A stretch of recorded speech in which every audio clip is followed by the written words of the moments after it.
അനന്തുവിന്റെ മരണം നിലമ്പൂരിൽ വലിയ പ്രതിഷേധങ്ങൾക്ക് കൂടി വഴിവെച്ചിരിക്കുകയാണ്. വനം മന്ത്രിയുടെ രാജി ആവശ്യപ്പെട്ടുകൊണ്ട് UDYFന്റെ നേതൃത്വത്തിൽ നിലമ്പൂരിൽ ഇപ്പോൾ മാർച്ച് നടക്കുകയാണ്.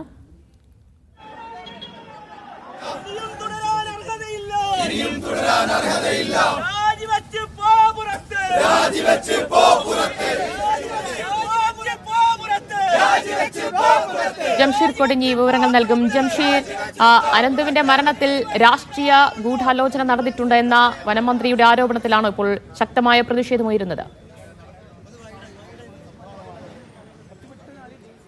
തീർച്ചയായിട്ടും ദിവ്യ, മന്ത്രിയുടെ പ്രസ്താവനയ്ക്കെതിരെയാണ് ഇപ്പോൾ വലിയ തരത്തിൽ UDYF പ്രവർത്തകരുടെ നേതൃത്വത്തിൽ നിലമ്പൂർ നഗരത്തിൽ പ്രധാന ഗുഡല്ലൂർ കോഴിക്കോട് പാതയിൽ ഇത്തരത്തിൽ പ്രതിഷേധം നടക്കുന്നത്.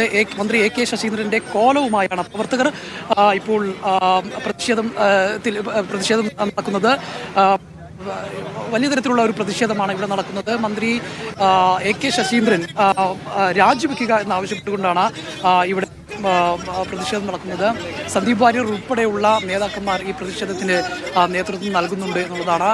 ഈ മന്ത്രി ഇതിൽ മാപ്പ് പറയണം എന്നുള്ള അടക്കമുള്ള കാര്യങ്ങൾ ഈ പ്രതിഷേധക്കാർ മുന്നോട്ട് വയ്ക്കുന്നുണ്ട്. ഇതിന് പിന്നിൽ രാഷ്ട്രീയ ഗൂഢാലോചനയുണ്ടെന്നും UDF വാർഡ് മെമ്പറാണ് കേസിലെ പ്രതിയെന്നും അതുകൊണ്ട് തന്നെ ഇതിനകത്ത് ചില നിലവിലെ സാഹചര്യത്തിൽ ഈ തെരഞ്ഞെടുപ്പിന്റെ പശ്ചാത്തലത്തിൽ രാഷ്ട്രീയ ഗൂഢാലോചന നടന്നിട്ടുണ്ട് എന്ന തരത്തിൽ മന്ത്രി പ്രസ്താവന നടത്തിയിരുന്നു. ഈ പ്രസ്താവനയ്ക്കെതിരെയാണ് ഇപ്പോൾ വലിയ തരത്തിലുള്ള ഒരു പ്രതിഷേധം UDYFന്റെ നേതൃത്വത്തിൽ നിലമ്പൂരിൽ നടക്കുന്നത്. അല്പം മുമ്പ് നിലമ്പൂരിലെ UDYF തെരഞ്ഞെടുപ്പ് കൺവെൻഷൻ ഓഫീസ് പരിസരത്ത് നിന്നും ആരംഭിച്ച മാർച്ച് ഇപ്പോൾ ജില്ലാ ആശുപത്രിയിലേക്ക് തിരിയുന്ന റോഡിന്റെ പരിസരത്ത് നഗരത്തിൽ ഇപ്പോൾ എത്തിയിരിക്കുകയാണ്. ഇപ്പോൾ സന്ദീപ് വാര്യർ സംസാരിക്കുകയാണ്.